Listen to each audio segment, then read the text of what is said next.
ইদানিং জীবনটা এমন হয়ে উঠেছে যে নিজের জন্য কোনো সময় থাকে না। সারাক্ষণ সংসার বাচ্চা সামলিয়ে একদম হাঁপিয়ে উঠি। তাই তো যখনই একটু সময় পাই নিজেদের জন্য সময় বের করে এই তো এখানে ওখানে ঘুরতে চলে যাই, কোথাও বেড়াতে চলে যাই বা খেতে কোথাও বাইরে চলে যাই। তো এরকম করে আমি এই মাসে মানে সরি গত মাসে গিয়েছিলাম সিলেট, আর সেই ট্যুরেরই 4 নাম্বার যে পার্ট আছে সেটা আজকে আপনাদের শেয়ার করতেছি। তো চলুন বেশি কথা না বলে শুরু করি। হ্যালো, আসসালামু আলাইকুম এভরিওয়ান, দিস ইজ মিয়াকি ফ্রম আকিস লাইফস্টাইল। কেমন আছেন সবাই? লাস্ট ভিডিও দেখেছি আমি জাফলং যাওয়া পর্যন্ত। তো আজকে থেকে আমি জাফলং গিয়ে কোথায় কোথায় গিয়েছি, কী করেছি সেটাই শেয়ার করব। তো এটা হচ্ছে জাফলং, আর এই যে দূরে পাহাড়ের সাথে বাড়িগুলো দেখতেছেন এগুলো হচ্ছে খাসিয়াদের বাড়ি, যেটা ইন্ডিয়া বর্ডারে। আর এটা হচ্ছে এখন আমরা জাফলং থেকে 0 পয়েন্ট সহ খাসিয়া পল্লী সহ আর অনেক যে জায়গাগুলো আছে রাজার বাড়ি সেখানে ঘুরতে যাব। তার জন্য আমাদের এই নদীটা পার হতে হবে, আর এই সিঁড়িগুলো দিয়ে আমি এখন নিচে চলে গেছি আমরা সবাই। এখন এই যে দূরে দেখেন আমাদের নৌকাটা এখন মানে বাঁধন খুলতেছিল, মানে বেঁধে রাখা ছিল সেটা খুলতেছিল। আর আমরা সবাই একদম নৌকার ভিতরে উঠে বসে পড়ছি। আর বাচ্চারা থাকলে যা হয় আর কি, ওদের প্রতি বেশি মনোযোগ দিতে হয় নিজেদের রেখে। আর এই যে ভাইয়াটাকে দেখতেছেন উনি এত ভালো, সব একটু চিনে রাখেন। কেউ জাফলং গেলে এই ভাইয়াটাকে সামনে পেলে এনার কাছে উঠবেন, মানে এনার নৌকাতে উঠবেন, এত ভালো গাইড করে, এত ভালো টেক কেয়ার করে নিয়ে যায়। যে পাশে আমাদের কোনো বড় ছেলে ছিল না, দেখি উনি আমাদের একদম নিজের বন্ধুদের মতো গাইড করে নিয়ে গেছে।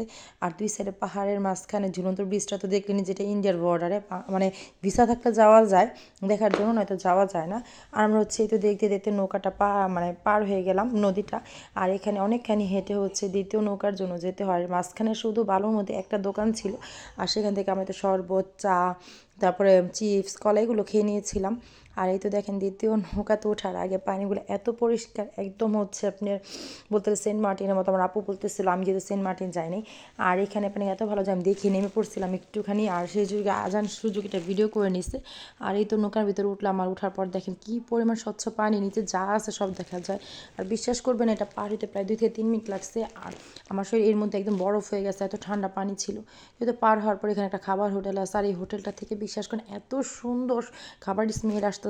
যদি আমরা পিকনিকের বাসে না এসে নিজেরা যেতাম তাহলে অবশ্যই এই রেস্টুরেন্টের মধ্যে বা এই হোটেলটার মধ্যে খেতাম, মানে এত ভালো স্মেল আসতেছিল। আর এখানে অনেকগুলো দোকান আছে, আপনি সব ধরনের জিনিসই পাবেন, ড্রেস, তারপর চকলেট, তারপর আচার, মানে নানান ধরনের জিনিস পাবেন, কসমেটিক্স। তো এখান থেকে টুকটাক কেনাকাটা করছে। আর আইমান দেখেন ফুল এনজয় করছে এই ট্যুরে।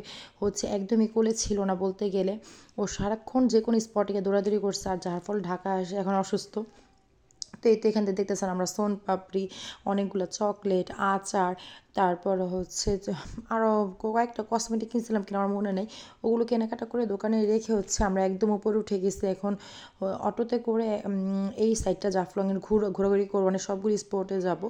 আর আমরা সবাই মিলে একটা অটোতেই গিয়েছিলাম। তো এতে প্রথমেই দেখেন রাস্তাটা, এই সাইডে বেশিরভাগ আদিবাসী ছিল, মানে লোকাল মানুষ কম বা টুরিস্ট ছিল, আর আদিবাসী বেশি ছিল। আর এদের ঘরগুলো এত সুন্দর, আর রাস্তাটা বিশ্বাস করবেন এত সুন্দর ছিল, দেখেন মানে দেখলে প্রেমে পড়ে যাবেন, মানে মন চাইবে যে বারবার যেতে, আমার ইচ্ছা করতেছে।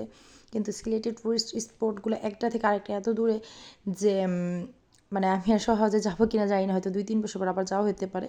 তো দেখতে দেখতে আমরা এখন খাসিয়া পল্লী ক্রস করে পানের পল্লী বলে এটাকে, এইখানে ঢুকে গেছি। আসার সময় খাসিয়া পল্লীটা আপনাদের একটু ঘুরে দেখাবো। তো এগুলো প্রত্যেকটা গাছের মধ্যে পান পেঁচানো ছিল, পানের গাছ, আর উপরে সুপারি গাছ ছিল। সুপারি গাছের মধ্যে পানের গাছটা নিচে পেঁচানো ছিল, গোড়ার মধ্যে পানের গাছ লাগাইছে। তো এটা পানের পল্লী বা পানের এরিয়া ছেড়ে তারপরে এটা রাজার বাড়ির সামনে দিয়ে আমরা যাচ্ছিলাম। তখন যেতে যেতে এখন আমরা একদম খাসিয়াপল্লী যে চা বাগান আছে বা টি গার্ডেন ওইখানে যাব। আর এইগুলো দেখেন সব খাসিয়াদের বাড়ি ঘর, মানে এখানে খাসিয়ারই থাকে মূলত বেশি, একদম খাসিয়াদের বাড়ি ঘর। এগুলো নিচে পাটাতন দেওয়া, খাসিয়াদের বাড়িগুলো যেরকম হয়। আর এটা খাসিয়া পল্লীটা দিয়ে এখন আমরা যাচ্ছিলাম। আমি আসার সময় আপনাদের এই বাড়িটা একটু ঘুরে দেখাবো।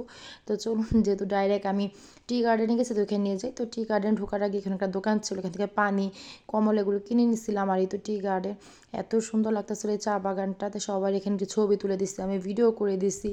দিয়ে আমরা এখন আবার ব্যাক করছি, প্রায় তখন 4টার মতো বাজে। আর এই দেখেন এটা খাসিয়া পল্লী, আমি যেটা বলছি আপনাদের একটু ঘুরে দেখাবো, খুব বেশি ঘুরতে পারবো না। তো এটা খাসিয়ার পল্লী। আর রাজার বাড়িটা আমি ভিডিও করছি, কী করে যে ডিলেট হয়ে গেছে বলতেই পারবো না। তো যদি ভবিষ্যতে কখনও আমি যাই তাহলে তখন আপনাদের সাথে শেয়ার করব। আর এই যে দেখেন ট্যুরিস্ট ভাইটা আমাদের নিয়ে একদম খাসিয়া পল্লীতে যে বাড়িটা আছে সবচেয়ে সুন্দর বাড়ি, সেই বাড়িটা দেখাতে আমাদের নিয়ে যাচ্ছি, যে সামনের পার্পেল কালারের যে বাড়িটা। তার আগে আমি আপনাদের রাস্তাগুলো দেখাই, একটু গাছের ফুলগুলো দেখাই, এত সুন্দর ভাই, এত সুন্দর। আমাদের নারায়ণগঞ্জ শুধু এত সুন্দর বাড়ি নেই, এত সুন্দর পরিবেশ নেই।